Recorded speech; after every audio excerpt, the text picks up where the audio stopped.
Customer demand এই কেকটা আমি বানালাম 1 পাউন্ডের কেক। তো ওরা বলেছে এরকম, ওরা কালার চায় না, তো আমি সেরকমই বানিয়েছি। এরপরে অ্যাকচুয়ালি শরীরটাও বেশি ভালো না আমার, এখন নামটা আমি লিখি। এটা ধরো,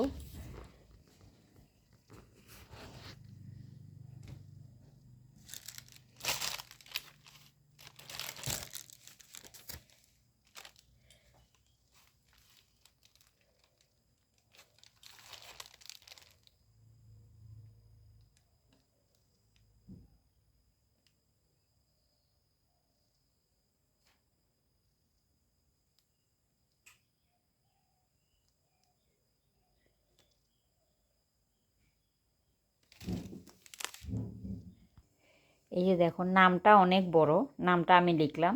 এই যে প্রথমে আমি লিখতে গিয়ে এখানটা একটু নামটা গড়বড় হয়ে গেছিলো। তো আমরা যারা কাজ করি ডিস্টার্ব হতেই পারে, তো খোলো, এটা ডিস্টার্ব হতেই পারে। তো এটাকে আমরা কিভাবে সমাধা করব দেখো।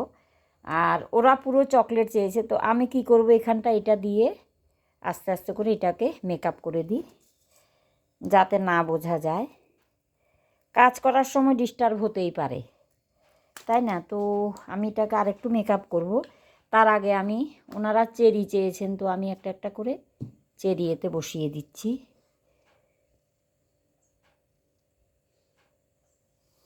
চেরি চেয়েছেন বলতে যে ডিজাইনটা দিয়েছেন ওতে চেরি দেওয়া আছে।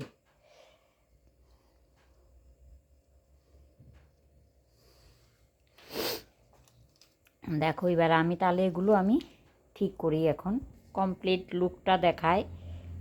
অ্যাকচুয়ালি ওনারা ফুড কালার চান না, এটা একটা চকলেট কেক বানিয়েছি, ডিজাইনটা পুরো এরকমই দেখিয়েছেন। তো আমি এরকম, ওনারা চকলেট কেক যেহেতু মানে ফুড কালার যেহেতু চান না, সেহেতু আমি এখানে ফুড কালার দিলাম না। এখন ভাবছি ওনারা যেটা ডিজাইনটা দেখিয়েছেন ওতে গোলাপের উপরে চেরি নেই, বাট আমি গোলাপের উপরে একটা চেরি দিয়ে দিলাম, দেখলাম যে ভালো লাগে, আরেকটা দিয়ে দাও চেরি, দুটো চেরি, দুটো গোলাপের উপরে দিয়ে দিলাম। গোলাপের উপরেও ওনারা কালার চান না। তো আমার কমপ্লিট লুকটা আমি বানালাম। অ্যাকচুয়ালি আমার শরীর ভীষণ খারাপ, তাও অর্ডার পড়লে তো দিতে হয় জানো। আর 25 ডিসেম্বর আমার আরও কেকের অর্ডার আসবে, তাহলে ফুল কমপ্লিট এটা তোমাদের কেমন লাগলো তোমরা বলবে। যেরকম ডিজাইন চেয়েছেন আমি পুরো কেকটা তোমাদের বানিয়ে দেখালাম না, ওটা জানো, যাই হোক তাও আমি দেখালাম। ডিস্টার্ব হয়ে গেলে কেক বানাতে কি করবে। ঠিক আছে, রাখলাম। Please subscribe and share my channel.